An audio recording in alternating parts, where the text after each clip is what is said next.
Hey there, it's Will Shannon here, and I'd like to talk to you today about your bowel. I know it's a very dirty subject. This could cover colitis, Chrones, but Dr. Bernard Jensen, who first popularised iridology in the West, taught me this, and he used to say, death begins in the colon. It's very, very, very important to remember. Death begins in the colon. We have to keep this very clean. Now, natural medicine, at least us that are considered, worldwide experts, are taught 3 bowel movements a day. Western medicine teachers, at least the doctors I've had as colleagues, I've heard them talk about 1 bowel movement a day. But natural medicine, we're really aiming for 3 a day.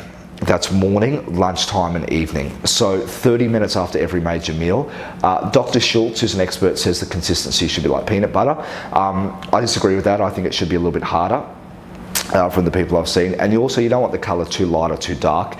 If it's too light or too dark, it can be a problem with bile in the liver, or it can also be that you're simply not eliminating like you should and it's gone dark and backed up. There's a range of things. The other thing is most people probably have parasites. So the first thing we do when we get people on a colon cleanse is we use anti-parasitic herbs. You can use herbs like wormwood, black walnut, cloves. I'm not a huge fan of too much doses of wormwood. The main active ingredient is toxic in high doses, so I'm a bit conscious of wormwood because I'm one of these old school herbalists that's taught don't use anything that's toxic in high doses. But black walnut, wormwood and cloves. The other thing you have to remember is you have to use herbs like cascara and rhubarb, and depending on the country you're in, senna, it's a prescribed medicine in some countries, but you've got to push the parasites out as well.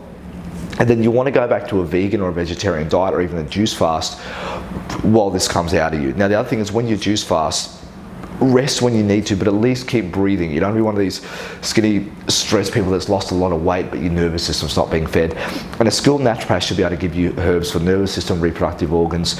Really, herbs are like foods, and foods feed different parts of the body.